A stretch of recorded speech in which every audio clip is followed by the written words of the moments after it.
दुनिया में एग्जीक्यूटिव का एग्जाम होता है, सैफिन साहब आपके सामने। जुडिशरी का एग्जाम होता है। पूरी दुनिया में कहीं भी लेजिस्लेचर के लिए कोई एग्जाम नहीं होता।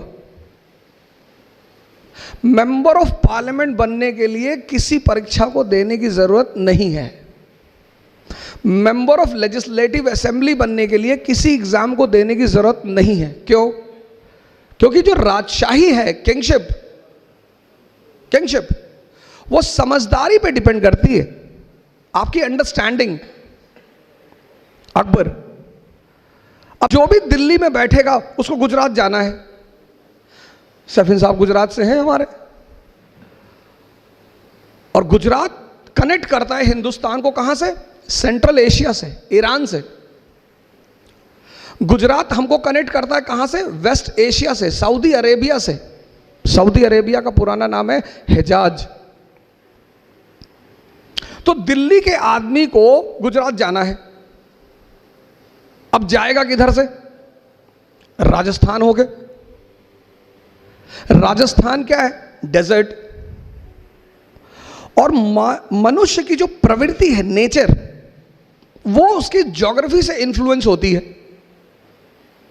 जैसे यूपी बिहार का आदमी थोड़ा सा दिमाग से बहुत तेज होगा, काम कम करेगा, फर्टाइल जमीन है, बड़े तोहफे दिए मालिक ने, काम करना ही नहीं।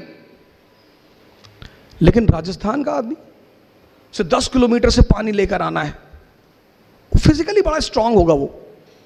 तो जब फिजिकली स्ट्रांग होगा तो कॉन्फिडेंस होगा। अब आपकी हाइट 6 फीट है और आपका वेट है 200 केजी, और आप रेलवे का टिकट खरीदने गए, स्टेशन पे लाइन लगी है, मेरे जैसे 4-4 फीट के लोग खड़े हैं 20-20 केजी के। अब आप सबसे आगे जाके खड़े हो गए क्योंकि आपकी हाइट तो 6.5 फीट और वेट 200 केजी। आप आगे जाके खड़े हो गए। अब हम लोग पीछे खड़े हो गए, सर झुका के बुदबुदा रहे हैं कि भाई साहब दुनिया में कोई कानून नहीं, बदतमीजी देखिए आगे जाके। अब हम कुछ बोल नहीं पा रहे हैं आपको, क्योंकि हमें पता है कि अगर एक ने बोला और मारा इसने और पीछे से कोई नहीं बोला तो हम तो गए। राजस्थान जो है ना, अफगानिस्तान, पठार अफगानी बॉर्न वॉरियर, अमेरिका ने सर झुका दिया तालिबान के सामने। अभी की घटना आपने 6-7 दिन पहले न्यूज़पेपर में पढ़ा होगा। अफगानियों को हरा ही नहीं पाया। क्यों? नेचर से लड़ते, टेरेन, ज्योग्राफी। दक्कन जहां बैठे हो, पूना, मुगल, मराठों को हरा ही नहीं पाए, टेरेन। वो यूपी बिहार का सिपाही यहां आता था, अब वो प्लेन का रहने वाला आदमी, और यहां की ज्योग्राफी बड़ी डिफरेंट, टफ।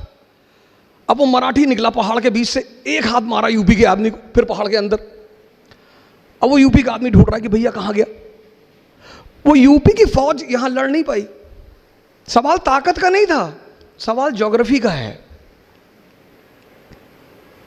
अब अकबर को गुजरात जाना है, अब बीच में राजस्थान, और राजपूत तलवार लेके खड़े हैं कि पहले हमसे लड़ो।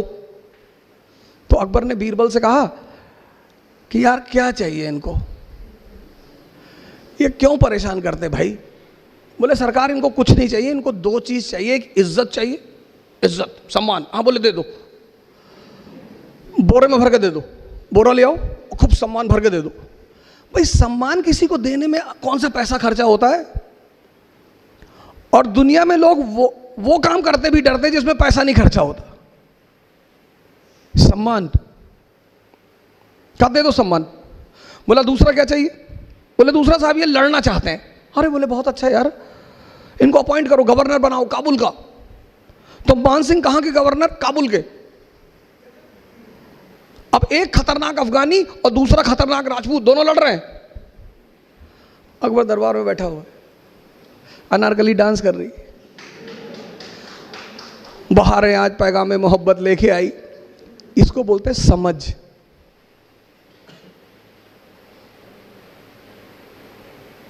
इसको बोलते हैं समझ। और जिसको भी मालिक ने समझदारी दी, ईमान दिया, उसको तो उसने पता नहीं कहां से कहां पहुंचा दिया। तो पंडित महेश दास अकबर के दरबार में आए, बाद में बीरबल बने। तो अकबर के दरबारियों को बहुत बुरा लगा, कह रहे हम लोग शाही खानदान के लोग, ये आम आदमी इसको कहां से उठा लाए, ये नहीं बैठेगा दरबार में। आज तो कंपटीशन है ना, आज तो डेमोक्रेसी है, कंपटीशन है, आप कहीं से भी हो, डेमोक्रेसी कहती है टैलेंट है आगे आओ।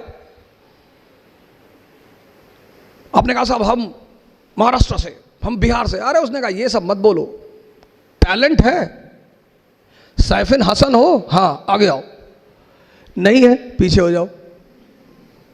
ये मत बताओ हम राजपूत हैं, हम पठान हैं, हम ये ना, टैलेंट है साबित करो और आगे आओ। तो जब महेश दास को अकबर ने कहा कि हम अपने दरबार में लेंगे, दरबारियों ने बड़ा विरोध किया, यार है बिल्कुल नहीं। अकबर को पता था कि आदमी बड़ा काबिल है ये। तो अकबर ने कहा कोई रास्ता तो निकालो यार, कोई कंडीशन तो रखो। तो बड़े आलिम बैठे हुए थे, मुल्ला तो प्याजा, बड़े पढ़े लिखे आलिम टाइप के आदमी। उन्होंने कहा शहंशाह एक ही शर्त है, हम अकबर को एक ही शर्त पे अंदर आने, इसको महेश को एक ही शर्त पे अंदर आने देंगे। अकबर ने कहा क्या? बोले अगर ये मेरे सवाल का जवाब दे दे हम इसे बुला ले अंदर। अकबर ने देखा महेश दास की तरफ, बोले शर्त मंजूर है? बोले हाँ साहब मंजूर है। तो अकबर ने कहा कि मौलाना साहब पूछिए। तो मौलाना साहब ने महेश दास से कहा कि बताओ मेरे मन में क्या चल रहा है। अब मैं कैसे बताऊं तुम्हारे मन में क्या चल रहा है? पर बीरबल ने कहा कि सरकार मुझे पता है आपके मन में क्या चल रहा है। आप चाहते हैं कि शहंशाह अमर हो जाएं, आप चाहते हैं कि शहंशाह की जो हुकूमत है वो पूरी दुनिया पे फैल जाए, आप चाहते हैं कि दुनिया की जितनी खूबसूरत औरतें शहंशाह की सबसे शादी हो जाए। मौलाना साहब तो हंसने लगे। अकबर ने पलट के देखा, कहा मौलाना साहब? बोले सरकार बस यही बातें सोच रहा था सरकार। ये पहला मंत्र है सफलता का।